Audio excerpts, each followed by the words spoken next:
Hello my dear students, last class में अपन ने डिस्कस किया था 1D मोशन के कुछ बेसिक एलिमेंट्स और उसके साथ साथ में ग्राफ, बेसिक एलिमेंट्स के ग्राफ डिस्कस किए थे, जिसमें अपने पास था विस्थापन समय वक्र, वेग समय वक्र और त्वरण समय वक्र। और उन ग्राफ की डिजाइन से अपन क्या क्या बातें पता लगा सकते हैं, उन सभी के बारे में डिस्कस किया था। और साथ में डिस्कस किए थे कुछ एग्जाम्पल्स। तो आई थिंक तुम लोगों को परफेक्टली समझ में आया होगा। अगर कोई डाउट हो तो कमेंट सेक्शन बॉक्स में अपने जरूर लिख देना, ठीक है। आज अपन डिस्कस कर रहे हैं बेटा गति की समीकरणों के बारे में। गति की समीकरणों के बारे में सिंपल से 3 समीकरण है बेटा, ठीक है। गति की समीकरणों में बेटा मेनली जो है वो 3 इक्वेशंस है जो आपको डायरेक्ट नोन होनी चाहिए, याद होनी चाहिए। फर्स्ट इक्वेशन जो है v = u + at। Second equation जो है s = ut + ½ at²। And third equation जो है v² = u² + 2as। यहां पर एक इक्वेशन अपन और लेते हैं nth सेकंड के लिए, nवें सेकंड में तय किया गया विस्थापन। तो उसके लिए फॉर्मूला जो यूज किया जाता है SNH = u + a/2 2n-1। ये सिंपल सी गति की 4 समीकरण है बेटा। 3 तो वैसे लिखी जाती है, चौथी इक्वेशन अपन ने एक और ऐड कर ली। यहां पर ध्यान रखना, ये जो इक्वेशन ऑफ मोशन है, गति की समीकरण है, वो एक ही कंडीशन में अप्लाई होती है, एक ही कंडीशन पे ये अपन यूज कर सकते हैं। और वो कंडीशन क्या है? Acceleration a = constant. ये गति की समीकरण केवल और केवल नियत त्वरण के लिए लागू होती है। नियत त्वरण, अगर त्वरण जो है वो टाइम डिपेंडेंट है तो उस केस में इन गति की समीकरणों का उपयोग नहीं किया जाएगा। या फिर एक्सीलरेशन की वैल्यू कांस्टेंट नहीं है, हाइट के साथ या टाइम के साथ वेरी करती है, तो आप इन गति की समीकरणों का उपयोग नहीं करेंगे। क्लियर? तो 4 इक्वेशन अपने पास नोन होनी चाहिए, ठीक है। अब यहां पर एक चीज कि सर इन इक्वेशंस को कैसे प्रूव करें, ये इक्वेशन आती कैसे हैं, तो इनके प्रूफ भी अपन अभी देखेंगे कि आप इसको कैसे डेराइव कर सकते हो। तो यहाँ एक छोटी सी बात मैं आपसे रिक्वेस्ट करना चाहूंगा कि ये जो बेटा इक्वेशंस ऑफ मोशंस अपन देखते हैं और जो याद करते हैं, बच्चा रट्टा मार लेता है, तो बेटा ये केवल प्रोसेस है किसी भी क्वेश्चन को सॉल्व करने का, ठीक है। बट ये जो प्रोसेस पढ़ते हैं वो कांस्टेंट एक्सीलरेशन के लिए बात करते हैं। अगर वेरिएबल एक्सीलरेशन आ जाता है तो उस सिचुएशन के अंदर इन्हीं प्रोसेस का यूज करना है, आपको इन्हीं प्रोसेस का यूज करना है, और उससे डिफरेंट टाइप्स के फॉर्मूले और डेराइव होंगे बेटा। क्लियर? तो कांस्टेंट एक्सीलरेशन के लिए इन इक्वेशन ऑफ मोशंस की अपन डेरिवेशन देखेंगे बेटा, सिंपल एंड शॉर्ट तरीके से। क्लियर? देन नेक्स्ट बेटा फर्स्ट बात करेंगे फर्स्ट इक्वेशन के लिए। फर्स्ट इक्वेशन ऑफ मोशन की बात कर रहा हूं। फर्स्ट इक्वेशन ऑफ मोशन के लिए मेरे पास एक्सीलरेशन कांस्टेंट होना चाहिए, और इक्वेशन जो आती है मेरे पास v = u + at, ये प्रूव करनी है, ये प्रूव करनी है। तो फर्स्ट इक्वेशन प्रूव करने के लिए बेटा यहाँ इंटीग्रल मेथड में यूज करूंगा, और अपने सबको नोन है a होता है dv/dt। ये वेलोसिटी एक्सीलरेशन का डिफरेंशियल फॉर्म है, अवकलन रूप है। अपन समाकलन रूप देखें तो अपने पास आएगा dv = a dt, और इसको इंटीग्रेट करेंगे। जब इंटीग्रेट करेंगे तो इंटीग्रेट के 2 तरीके होते हैं, एक डेफिनेट इंटीग्रेट, एक इनडेफिनेट इंटीग्रेट, निश्चित समाकलन और एक अनिश्चित समाकलन। तो अपन बेटा बात करेंगे लिमिट लेके। तो मैं लिमिट ले लेता हूं कि इसकी वेलोसिटी इनिशियल से फाइनल तक वेरी करेगी। Initial velocity vi, final velocity v final, time t initial से t फाइनल। तो dv को इंटीग्रेट करूंगा तो v आएगा, और इसकी जो लिमिट आएगी v फाइनल v इनिशियल, और यहां देखें a कांस्टेंट है, आप ये बाहर लोगे, dt का इंटीग्रेशन होगा t, और अपर लिमिट आपको मिलेगा t final, lower limit t initial. इनकी लिमिट्स पुट करें तो यहां पर आएगा v final minus v initial = a constant है t final minus t initial. ये अब इसी को और सिंपलाइज फॉर्म में कन्वर्ट करने के लिए अपन लेट कर लेते हैं, मान लेते हैं क्या, t initial it means 0, let किया मैंने इनिशियल टाइम 0, और उस कंडीशन में जो वेलोसिटी v इनिशियल है उसको लेट किया मैंने u। वैसे ही t फाइनल को लेट किया मैंने t, और फाइनल वेलोसिटी जो है उसको लेट किया v। इनकी वैल्यूज जो है अपन यहां रख लें तो अपने पास जो इक्वेशन आएगी v final v initial u a t final t और इनिशियल t 0। इसको सिंप्लाइज करोगे u को उधर शिफ्ट कर लो तो आपको मिलेगा v is equals to u plus at। v is equals to u plus at। Clear? इसी को ग्राफिकल मेथड से भी करते हैं बेटा, पर ग्राफिकल मेथड को मैं साथ साथ में एक छोटे से तरीके से बता दूं आप लोगों को कि ग्राफिकल मेथड में क्या करते हैं। ये टाइम, ये वेलोसिटी, वेलोसिटी टाइम डिपेंडेंट होती है तो इनिशियल वेलोसिटी जो है वो u लेट कर लेते हैं, एक्सीलरेशन कांस्टेंट है तो आपके पास स्ट्रेट लाइन आएगा और ये t और ये थीटा। तो अपन ने ग्राफ के अंदर देखा था कि वेलोसिटी टाइम ग्राफ जो होता है उसका स्लोप एक्सेलरेशन को बताता है, एक्सेलरेशन को बताता है। तो इस स्लोप की अगर वैल्यू फाइंड करूं, स्लोप मतलब tan थीटा और tan theta is equal to a, तो tan थीटा होता है बेटा परपेंडिकुलर अपॉन बेस, परपेंडिकुलर इस थीटा के लिए परपेंडिकुलर बनेगा ये वाला, it means v minus u और बेस बनेगा ये t माइनस 0। तो आपको मिलेगा v minus u upon t। Simplify करोगे u t को इधर शिफ्ट करोगे और इसको बैलेंस करोगे तो आपको मिल जाएगा v is equal to u plus at। ये तो ग्राफिकल मेथड बहुत ही सिंपल, आपको सिंपल सा vt वक्र ड्रॉ करना है, एक्सीलरेशन कांस्टेंट है तो स्ट्रेट लाइन आएगा, इनिशियल अपन स्पीड जो है वो u मानते हैं तो मैंने इनिशियल 0 से स्टार्ट ना करके t इज इक्वल टू 0 पे u से स्टार्ट किया और इस का स्लोप फाइंड कर लिया, इस कर्व का जो है स्लोप फाइंड कर लिया tan थीटा, और tan थीटा रिप्रेजेंट करता है एक्सेलरेशन को, त्वरण को। तो tan theta is equal to perpendicular base लंब बटा आधार, लंब में है v माइनस u, आधार में ये आएगा t, दोनों को रखा, सिंप्लाइज किया, v is equal to u plus at। Very simple equation. अब मैंने आप लोगों को ये कहा था कि ये इक्वेशन जो है बेटा कोई फिक्स इक्वेशन जो है, तो बेटा मैंने आप लोगों को कहा था ये जो इक्वेशंस अपन ड्रॉ करते हैं ये जो है कॉन्सेप्ट होते हैं। अब यहाँ पर जो है मैंने कांस्टेंट एक्सेलरेशन को मानते हुए इनको सॉल्व किया है। अगर कांस्टेंट नहीं होता, वेरिएबल होता, तो उस केस में a की वैल्यू t की टर्म्स में रखी जाती, और जब t की टर्म्स में रखी जाती तो उसके अकॉर्डिंग इसी को ही अपन इंटीग्रेट करते और आपको वेलोसिटी का एक डिफरेंट फॉर्म मिलता है बेटा। क्लियर? चलें आगे। तो देन नेक्स्ट बात करेंगे अपन सेकंड इक्वेशन के लिए, बात करेंगे सेकंड इक्वेशन। तो सेकंड इक्वेशन है बेटा अपने पास s is equal to ut plus half at square, ut plus half at square. अब मुझे डिस्प्लेसमेंट फाइंड करना है टाइम की टर्म्स में।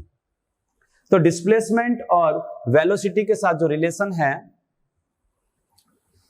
v is equal to dx upon dt, ये वेलोसिटी और डिस्प्लेसमेंट का डिफरेंशियल फॉर्म है। इंटीग्रल फॉर्म देखें तो dx is equal to v dt, और इसको इंटीग्रेट करेंगे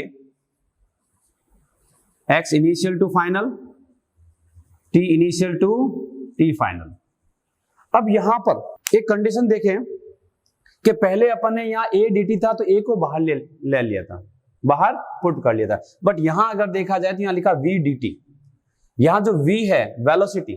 अब ये वेलोसिटी जो है बेटा टाइम डिपेंडेंट होती है, वेलोसिटी का मान, वेग का मान समय पे निर्भर करता है। अभी अपन ने देखा था v is equal to u plus at, तो अपन को यहाँ v की वैल्यू पुट करनी होगी बेटा, v की वैल्यू पुट करनी होगी। तो यहाँ पर dx इंटीग्रेट करेंगे अपन, x initial to x final, इस v की वैल्यू पुट करनी पड़ेगी। v की वैल्यू होती है u प्लस at और ये dt, t initial to t final. Integrate करेंगे इनको, dx का इंटीग्रेशन जो होगा वो x upper limit lower limit, यहां देखें u जो इंटीग्रेट होगा u t के रेस्पेक्ट में, तो ये आपको मिल जाएगा u कांस्टेंट है बाहर आ जाएगा, dt का हो जाएगा t, अपर लिमिट लोअर लिमिट। फिर at को इंटीग्रेट करूंगा dt के रेस्पेक्ट में, a कांस्टेंट है बाहर आ जाएगा, t का इंटीग्रेशन होगा बेटा t square by 2, upper limit t final lower limit t initial. ये अब इन सब के अंदर लिमिट्स अगर पुट करें, लिमिट्स पुट करें तो इक्वेशन अपने सामने आएगी x final minus x initial, upper limit minus lower limit, at is यहां पर भी लिमिट पुट करें, u t final minus t initial, 2 constant है बाहर ले लेते हैं, तो ये आएगा a/2 t फाइनल का स्क्वायर माइनस t इनिशियल का स्क्वायर। ये लिमिट्स अपन ने रख ली। अब इन लिमिट्स की कंडीशन लेट कर लेते हैं। वैसे इक्वेशन आ चुकी है, पर स्टैंडर्ड फॉर्म में लाने के लिए बेटा, जनरल फॉर्म में लाने के लिए कुछ कंडीशन लेट कर लेते हैं।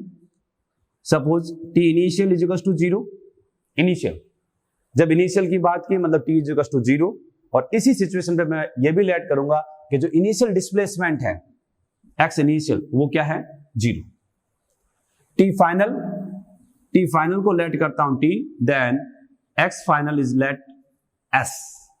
क्लियर?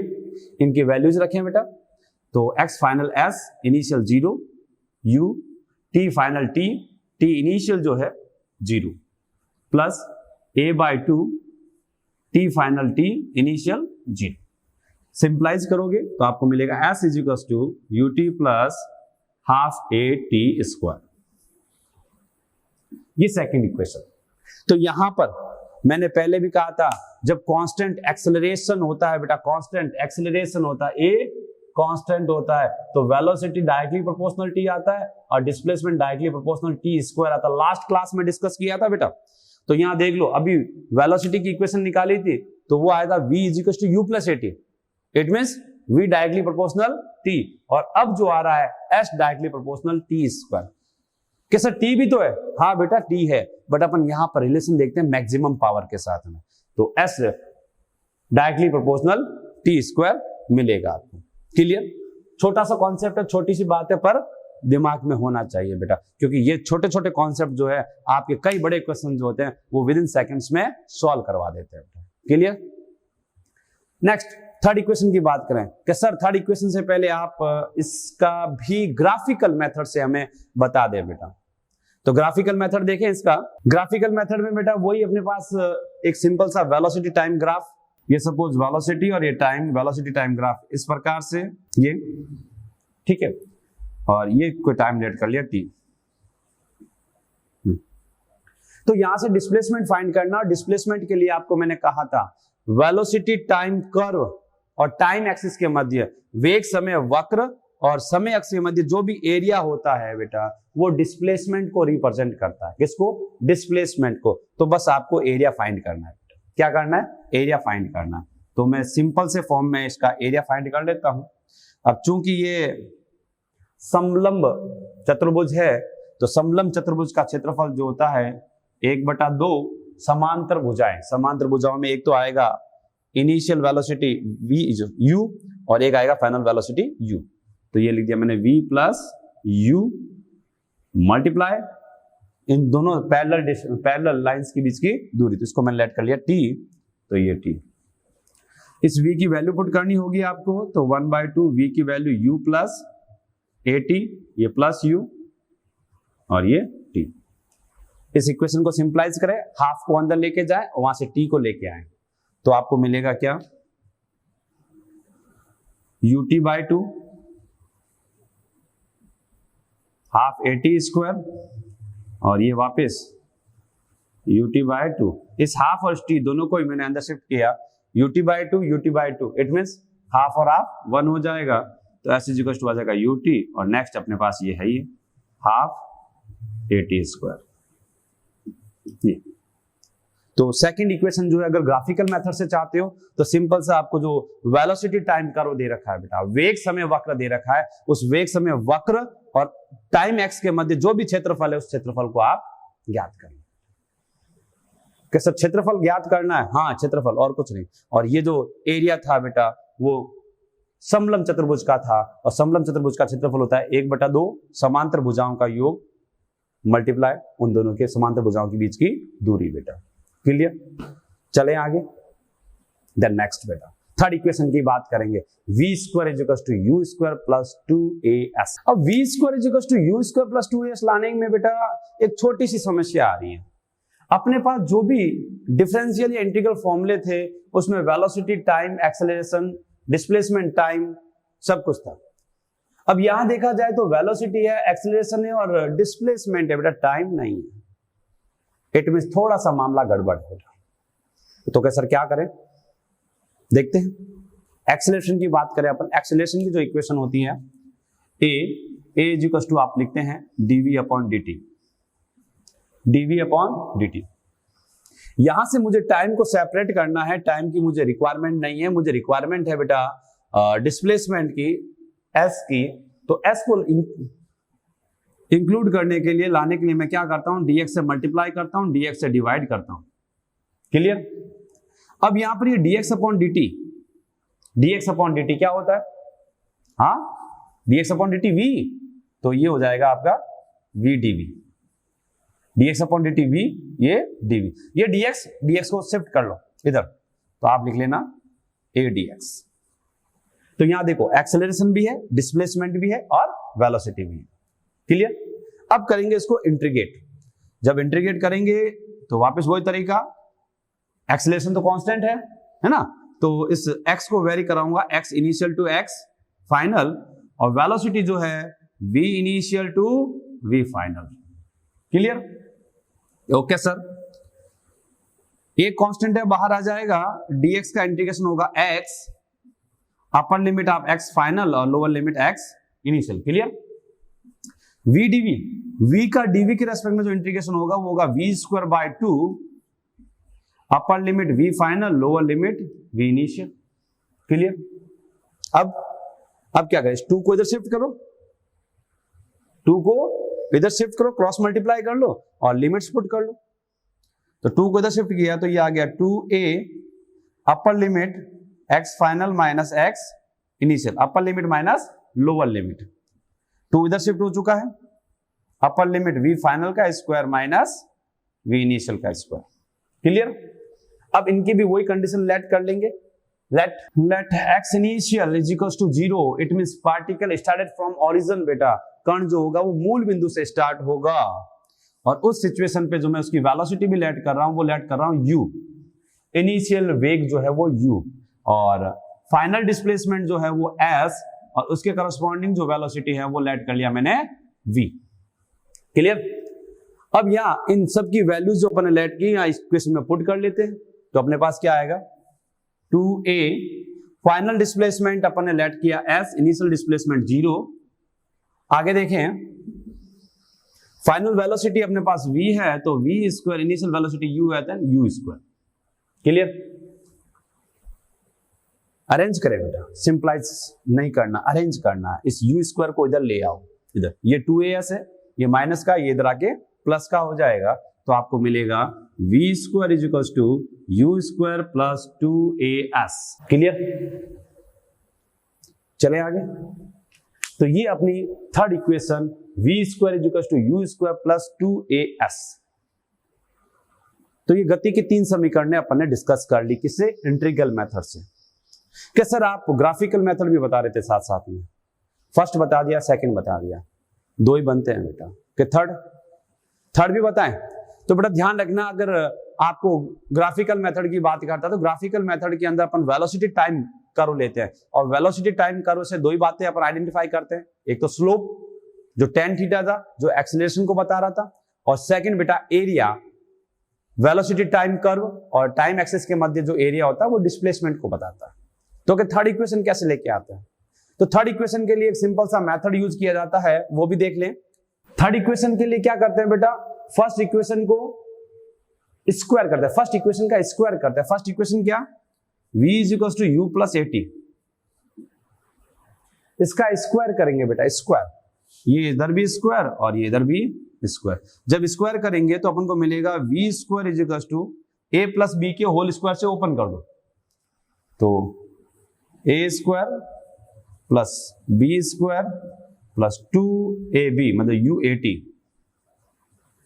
ये a प्लस b के होल स्क्वायर से मैंने इसको ओपन कर लिया। अब क्या सर v स्क्वायर आ गया, u स्क्वायर सर आ गया, अब क्या चाहिए 2as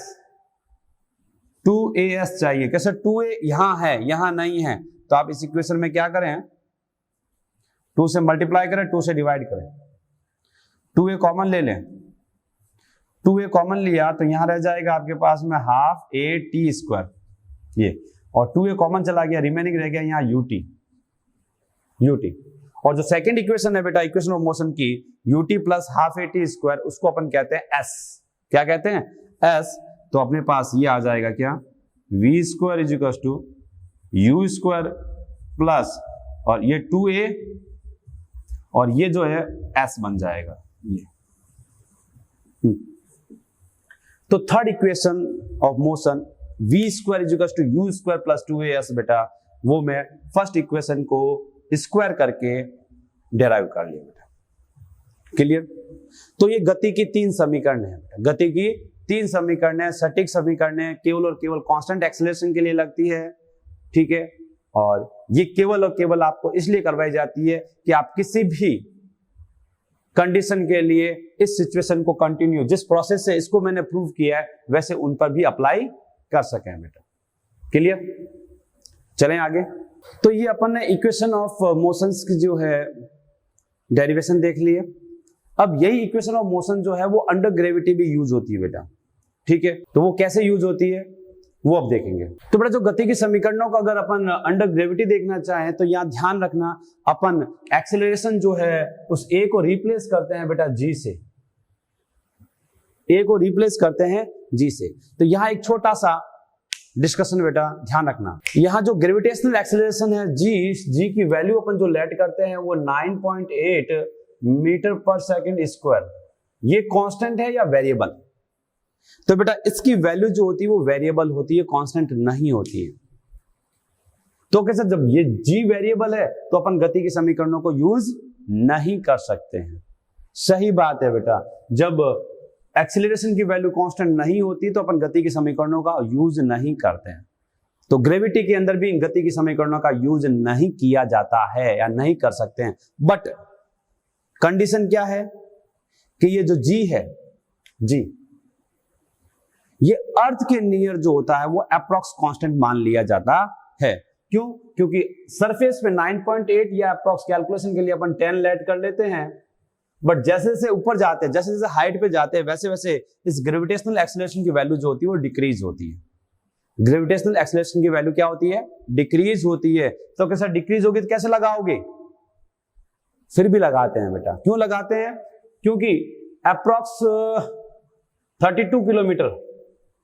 32 किलोमीटर की हाइट पे जाने पर इस जी की वैल्यू जो होती है वो 1% से डिक्रीज होती है बेटा, 1% से डिक्रीज होती है। इट मींस जो जी की वैल्यू 9.8 होती है वो 9.8 ना रह के बेटा इस 9.8 का 1% मतलब 1% मतलब 1/100, तो आपके पास आएगा 9.8 माइनस 0.098, इसको डिक्रीज करूंगा तो मेरे पास आ जाएगा 9.7। अप्रॉक्स 32 किलोमीटर की हाइट पे जाने पर जी का मान 9.8 की जगह 9.7 रहता है। क्लियर? तो यहां अपन जब अंडर ग्रेविटी की बात करते हैं तो उसके अंदर अपन किसी बॉल को या किसी पार्टिकल को वर्टिकली अपवर्ड थ्रो करें ऊपर की तरफ या फ्रीली फॉल करवाएं, तो दोनों ही सिचुएशन के अंदर 100 metre, 200, 500, 1 kilometre, 2 kilometre, 3 kilometre, 4 kilometre बेटा इससे ज्यादा डिस्कस नहीं करते हैं। ठीक है, इसलिए अपन इस जी को क्या मान लेते हैं? कांस्टेंट मान लेते हैं, क्योंकि 32 किलोमीटर की हाइट में बेटा 9.8 की जगह 9.7 होता है। तो यहां पर नियरेस्ट जो अर्थ के पास का एरिया है उसमें अपन इस जी को क्या मान लेते हैं? कांस्टेंट। पर यही जब आपको कह दिया जाए कि किसी पार्टिकल को 6400 किलोमीटर फेंकना है, 3200 किलोमीटर फेंकना है, तो उस सिचुएशन में गति की समीकरणों का उपयोग नहीं किया जाता है। उसके लिए एनर्जी कंजर्वेशन लगाते हैं, वो अपन ग्रेविटी में डिस्कस करेंगे। क्लियर? तो यहां जब इसका यूज किया जाएगा तो इक्वेशन बनेगी फर्स्ट इक्वेशन के लिए v is equal to u plus g t. Second equation बनेगी, या अंडर ग्रेविटी की बात हो रही है, वर्टिकल मोशन की बात हो रही है, तो मैं इस s को h से रिप्लेस कर देता हूं। Height h is equal to ut plus half g t square, और लास्ट थर्ड जो है v square is equal to u square plus 2gh, और फाइनल जो इक्वेशन है s n th, it means h height की terms में h n th is equal to u plus g/2 2n-1। ये। तो ये सिंपल सी 4 इक्वेशन है बेटा, ये सिंपल 4 इक्वेशन, ठीक है। सेम फॉर्म में केवल ए को रिप्लेस कर दिया मैंने जी से और एस की जगह मैंने एच, डिस्टेंस है ये हाइट की टर्म्स में ले लिया बेटा, क्लियर। अब इन इक्वेशंस को कैसे अप्लाई करेंगे, कब जी को पॉजिटिव मानेंगे, कुछ नेगेटिव कब मानेंगे, तो इनकी जो सिचुएशंस है, आपको किस वैरायटी के क्वेश्चंस मिलते हैं, तो वो सभी अपन एक एक करके डिस्कस करेंगे बेटा, क्लियर। तो अपन बात करेंगे मोशन अंडर ग्रेविटी बेटा। अलग अलग केस देखेंगे कि आप कौन कौन सा केस आपके सामने आएगा, क्लियर। मोशन अंडर ग्रेविटी के अंदर फर्स्ट केस जो ले रहा हूं बेटा, फर्स्ट जो कंडीशन है उस फर्स्ट कंडीशन में बेटा अपन लेते हैं किसी पार्टिकल को सरफेस से इनिशियल स्पीड u के साथ वर्टिकली अपवर्ड ऊर्ध्वाधर ऊपर की तरफ थ्रो किया जाता है। जब किसी भी बॉल को, किसी भी पार्टिकल को, किसी बॉडी को आप वर्टिकली अपवर्ड थ्रो करते हो, अपवर्ड ऊपर की तरफ थ्रो करते हो ऐसे ही, तो उस सिचुएशन में कौन कौन सी कंडीशंस बनेगी, कौन कौन से क्वेश्चन आपसे पूछे जा सकते हैं। तो इनमें जो क्वेश्चन बनते हैं आपके पास में, एक आपसे पूछा जा सकता है वह टाइम इंटरवल निकालो जहां पर पार्टिकल मैक्सिमम हाइट पे होगा या फिर पार्टिकल की वेलोसिटी 0 हो जाएगी। दूसरा, पार्टिकल द्वारा मैक्सिमम हाइट कितनी गेन होगी, कि कितना अधिकतम ऊपर जाएगा बेटा, क्लियर। ये दोनों ही बातें डिस्कस करते हैं। तो पहला देखना फर्स्ट इक्वेशन, यहां पर जब मैं फर्स्ट इक्वेशन यूज करूंगा v = u + gt, ये तो जब पार्टिकल वर्टिकली अपवर्ड मूव करेगा ये, तो जब टॉप पॉइंट पे पहुंचेगा तो फाइनल वेलोसिटी जो मिलेगी वो 0 मिलेगी, और ये जो इसकी होगी वो मैक्सिमम हाइट होगी, उस पार्टिकल की मैक्सिमम हाइट होगी। तो मैक्सिमम हाइट पे उसकी वेलोसिटी क्या हो जाएगी, 0 हो जाएगी। तो आप इसको 0 पुट करेंगे, इनिशियल आपने u दे रखा है, यहां पर ग्रेविटेशनल एक्सीलरेशन जो आएगा वो नेगेटिव का आएगा, क्योंकि g जो है वो किधर है, डाउनवर्ड है। आप किधर जा रहे हो, अपवर्ड जा रहे हो, ये किधर है, नीचे। आप किधर जा रहे हो, ऊपर की तरफ, ये किधर लग रहा है, नीचे की तरफ, तो ये g माइनस का आएगा। या फिर सर ऐसे भी सोच सकते हैं कि सर ये 0 हो रहा है, ये 0 कब होगा, जब इसमें से कुछ लेस होगा, लेस होना मतलब नेगेटिव, क्लियर। अब यहां से इसको इधर शिफ्ट करोगे, gt = u, देन t = आएगा आपके पास u/g, u/g, क्लियर। चलें आगे, g की वैल्यू कैलकुलेशन के हिसाब से अपन 10 लेट कर लेते हैं, 10 लेट कर लेते हैं। तो यहां ध्यान रखना एक सिंपल सी बात कि जब भी किसी पार्टिकल को अपवर्ड थ्रो किया किसी u स्पीड से, तो कितने समय बाद उसका वेग 0 हो जाएगा, तो आपको उसकी स्पीड के अंदर आपको केवल g मतलब 10 का भाग देना है बेटा। अगर मैंने कहा पार्टिकल को 20 मीटर पर सेकंड से मैंने अपवर्ड थ्रो किया बेटा 20 मीटर पर सेकंड से, तो कितने समय बाद में वेग 0 होगा, तो 20/10, 2 सेकंड। 25 मीटर पर सेकंड से फेंका, 25/10 मतलब 2.5। 70 मीटर पर सेकंड से फेंका, 70/10, 7 सेकंड। अगर मैंने उसको फेंका बेटा 95 मीटर पर सेकंड से, 95 मीटर पर सेकंड, तो 95/10, तो आपको मिलेगा 9.5, क्लियर। तो यहां सिंपल सी बात हो गई कि अगर आपको किसी को इनिशियल स्पीड दे रखी है और पूछा कब इसका मैक्सिमम हाइट मिलेगा या फिर कब इसकी वेलोसिटी 0 होगी, तो उस सिचुएशन में 10 का भाग दे। या इसी के साथ एक दूसरा क्वेश्चन और इंक्लूड कर लेते हैं कि एक बॉल को वर्टिकली अपवर्ड थ्रो किया, कितने टाइम इंटरवल के बाद में वो बॉडी वापस उसी पोजीशन में आएगी या वापस हाथ में आएगी। तो बेटा यहां पर एक छोटी सी बात और, कि जितना टाइम इंटरवल जाने में लगता है उतना ही टाइम इंटरवल आने में लगता है। तो अगर आपको वापस जाके आने का समय पूछ ले, तो जितना समय जाने में लगा उतना समय आने में। जैसे मैंने कहा 40 मीटर पर सेकंड से मैंने वर्टिकली अपवर्ड थ्रो किया, 40 मीटर पर सेकंड से ऊर्ध्वाधर ऊपर फेंका, कितने समय बाद में मेरे पास बॉल होगी, तो 40, u का मान 40, 40/10, 4 सेकंड। तो 4 सेकंड जाने के, 4 सेकंड आने के, टोटल टाइम लगेगा 8 सेकंड। कितना लगेगा, 8 सेकंड। और वापस 8 सेकंड बाद में वो पार्टिकल यहीं होगा। दूसरी बात, जब बॉडी वापस आएगी तो उसके पास वेलोसिटी का मैग्नीट्यूड भी वही होगा बेटा, उसके पास जो स्पीड होगी वो भी वही होगी, बस चेंज इतना ही होगा, ऊपर जाते वक्त स्पीड की डायरेक्शन ये थी, आते वक्त डायरेक्शन चेंज हो जाएगी, डाउनवर्ड हो जाएगी। किधर हो जाएगी, डाउनवर्ड हो जाएगी, क्लियर। ये तो बात हुई टाइम की। अब बात करूं हाइट की, तो हाइट के लिए जो है यहां पर मैं सिंपल सी थर्ड इक्वेशन काम में ले लेता हूं। क्या यूज करता हूं, third equation. V square is equal to u square plus 2gh। Final 0 है मैक्सिमम हाइट पर। इनिशियल यू स्क्वायर प्लस नहीं माइनस 2gh। आपको फाइंड करना है क्या, h। तो 2gh को इधर शिफ्ट करो, 2gh is equal to u square then h is equal to u square upon 2g। तो पार्टिकल कितना वर्टिकली हाइट में जाएगा, कितना ऊर्ध्वाधर ऊपर जाएगा, तो उसका सिंपल सा formula you square upon 2g। You square upon 2g। आप इनिशियल स्पीड की इनिशियल वेलोसिटी का स्क्वायर करो, 2g मतलब 20 का भाग दो, आपको हाइट मिल जाएगी। हाइट मिल जाएगी, ऊर्ध्वाधर वेग के स्क्वायर के अंदर 20 का भाग देते ही आपको हाइट मिल जाएगी। क्लियर? चलें आगे। कि सर किसी हाइट के लिए आइडेंटिफाई करना हो कि उसको स्पीड कितनी देनी है, तो आप इसको ऐसे भी लिख सकते हो, u square is equal to 2gh। तो u इज इक्वल टू आ जाएगा √2gh। कि किसी पार्टिकल को, किसी बॉडी को h हाइट तक थ्रो करना है, किसी पार्टिकल या किसी बॉडी को h हाइट तक थ्रो करना है, तो उसको इनिशियल स्पीड क्या देनी होगी, तो आप डायरेक्ट फॉर्मूला अप्लाई कर सकते हो, u is equal to √2gh। √2gh एक ही कंडीशन है, फॉर्म अलग अलग है, फॉर्म अलग अलग है।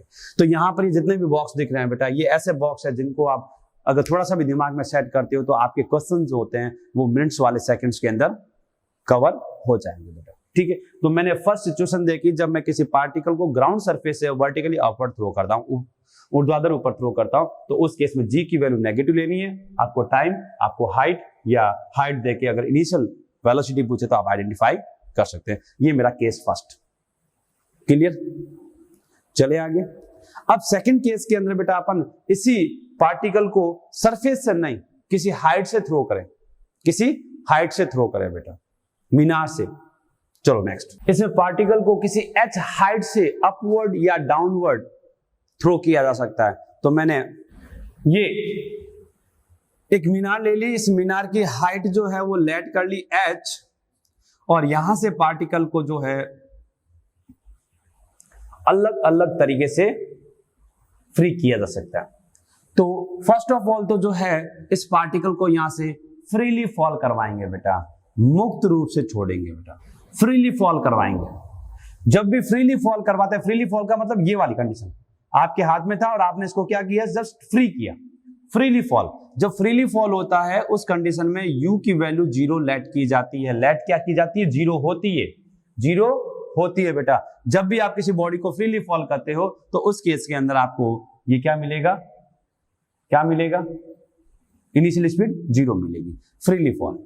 ये अब यहां जो क्वेश्चन पूछे जाते हैं वो ये, एक तो इसकी हाइट के टर्म्स में, एक जब यहां से कॉलिजन करेगा, टकराएगा, उस समय फाइनल वेलोसिटी के बारे में पूछ सकता है।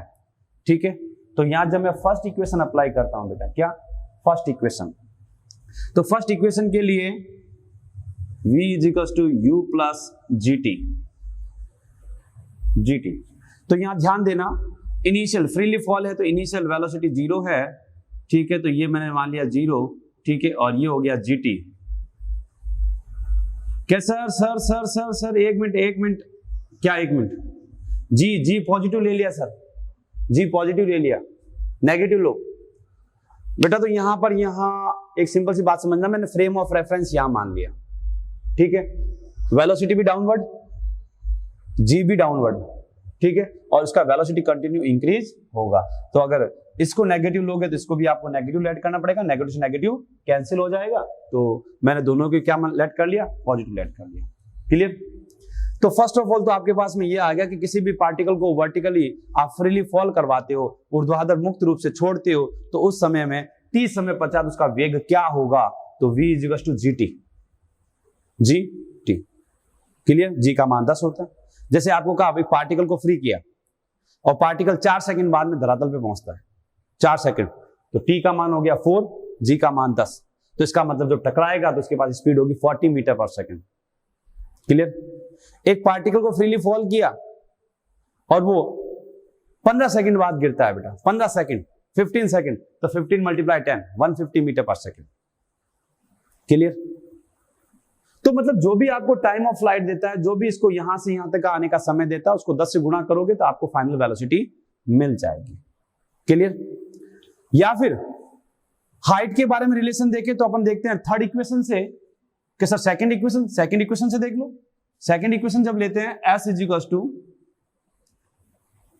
ut plus half at square g कर लें तो h is equal to initial तो 0 हो जाएगा और ये आ जाएगा gt square by 2, gt square by 2। तो अगर टाइम दे रखा है और हाइट निकालना है तो आप लिख सकते हो gt स्क्वायर बाय 2।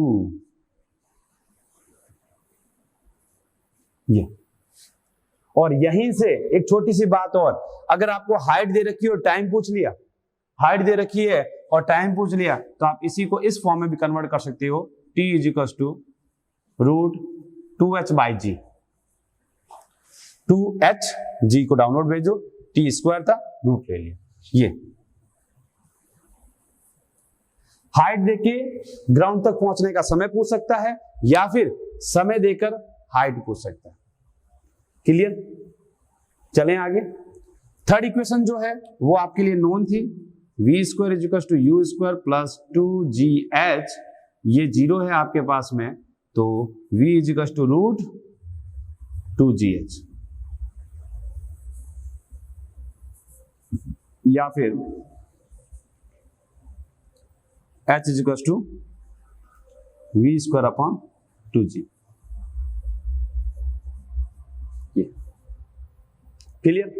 तो आप डिफरेंट ये जो ब्लॉक्स है इनको इंटरचेंज कर सकते हो, जैसे रिक्वायरमेंट है उसके अकॉर्डिंग आप इनमें वेरिएशन ला सकते हो। Okay, clear? तो ये जब मैंने किसी पार्टिकल को क्या किया, हाइट से फ्रीली फॉल करवा दिया। अब दूसरी सिचुएशन क्या हो सकती है, इसी हाइट से इस पार्टिकल को मैं वर्टिकली अपवर्ड थ्रो कर सकता हूं बेटा। तो उसको देखो, एक हाइट से किसी पार्टिकल को, बॉल को u स्पीड से अपवर्ड थ्रो कर लिया तो उस केस के अंदर ये अपवर्ड यूं मूव करेगा और ये नीचे आएगा और आने का समय अगर t है तो यहां जब इक्वेशन ऑफ मोशन यूज करेंगे बेटा तो ध्यान देना, first equation of motion use करोगे v is equal to u minus gt। ये यहां फ्रेम ऑफ रेफरेंस ये है, इस रेफरेंस के करस्पॉन्डिंग ऊपर प्लस नीचे माइनस, ऊपर प्लस नीचे माइनस, तो बेटा ये जो है u प्लस का g माइनस का, क्योंकि g डाउनवर्ड है बेटा, ये जो g है वो किधर है, डाउनवर्ड नीचे, तो नेगेटिव का लेंगे। क्लियर? अगर आपको कोई टाइम दे रखा, उस टाइम के ऊपर वेलोसिटी की मान नेगेटिव आ जाए, वेलोसिटी का मान नेगेटिव आ जाए, इट मींस पार्टिकल जो है वो आपके इस फ्रेम ऑफ रेफरेंस से नीचे आ गया है, उसकी डायरेक्शन डाउनवर्ड है, नीचे की तरफ है, उसकी डायरेक्शन डाउनवर्ड है। और जब तक यहां तक रहेगा तो तब तक उसकी वेलोसिटी जो आएगी वो पॉजिटिव आएगी, जैसे ही इससे ऑपोजिट डायरेक्शन में जाएगा उसकी वेलोसिटी नेगेटिव हो जाएगी। क्लियर? तो फर्स्ट इक्वेशन ये। सेकंड इक्वेशन को जब यूज करोगे, सेकंड इक्वेशन यूज होती है बेटा h is equal to ut। अब यहां पर डायरेक्ट लगा लें, h is equal to ut half gt square. अब जब यहां इक्वेशन अप्लाई करेंगे तो देखो ये फ्रेम ऑफ रेफरेंस है, यहां के सापेक्ष देख रहे हैं तो h नीचे है बेटा, तो इस h को आपको नेगेटिव लेना पड़ेगा, माइनस ये ut minus g by 2 t square. इसको फ्रेम ऑफ रेफरेंस मानते हुए पार्टिकल के अपवर्ड जो है, अपवर्ड वेलोसिटी है उसको पॉजिटिव ले लिया, पर जो डाउनवर्ड है, चाहे डिस्प्लेसमेंट है चाहे आपका ग्रेविटी है, दोनों ही नेगेटिव के अंदर जाएगा, तो h भी नेगेटिव का, g भी नेगेटिव का। क्लियर? थर्ड कंडीशन जो है v square is equal to u square plus 2gh। ये अब इस सिचुएशन को अगर देखें, इस सिचुएशन को, तो यहां पर आपके पास सिंपल सा यही फॉर्मूला आएगा कि सर यहां पर ऐसा क्यों आएगा, क्योंकि बेटा ध्यान देना, v square is equal to u square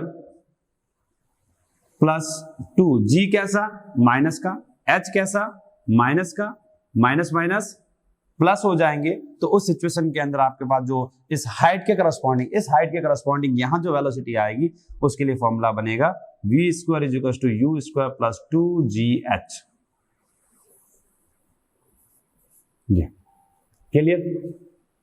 अब इसी के साथ में एक कंडीशन और बता देता हूं जिसमें मैं पार्टिकल को जो है अपवर्ड थ्रो नहीं कर रहा हूं, डाउनवर्ड थ्रो कर रहा हूं, क्या कर रहा हूं, डाउनवर्ड, ऐसे डाउनवर्ड यू से थ्रो कर रहा हूं। तो इस केस में जब गति की समीकरण लगेगी तो बेटा फर्स्ट के लिए लगाऊंगा u v is equal to u plus g T,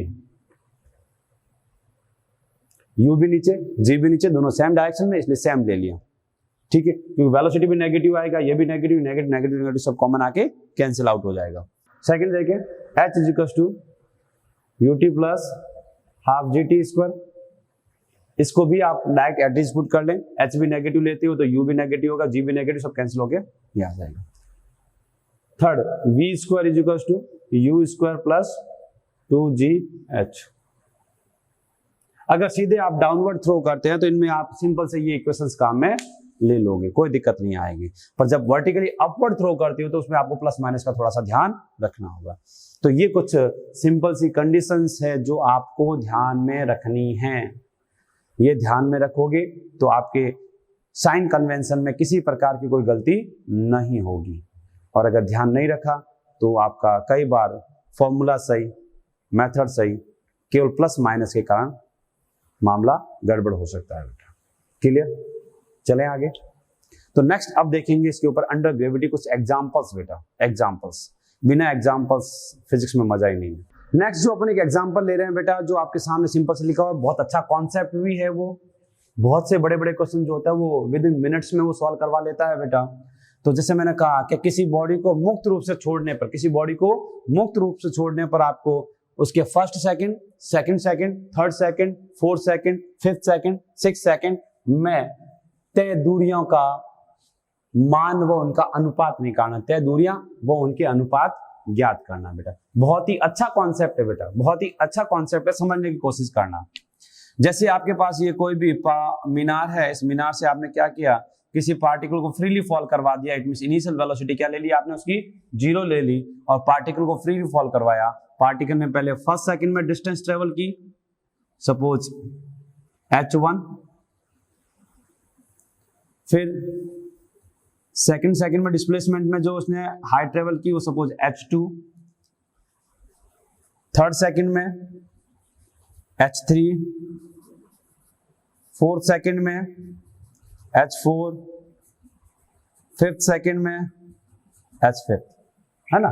तो अगर इनका मान निकालें तो कैसे निकालेंगे, तो इसके लिए अपन यूज करेंगे बेटा fourth equation, h nth is equal to u plus g/2 2n minus 1।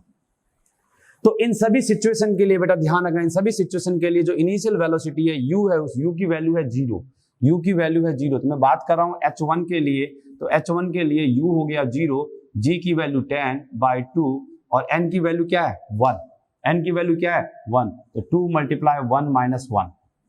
तो यहां देखोगे ये आएगा 10/2 और ये 2 - 1 1, तो 1 × 5 तो आपको मिलेगा 5 मीटर।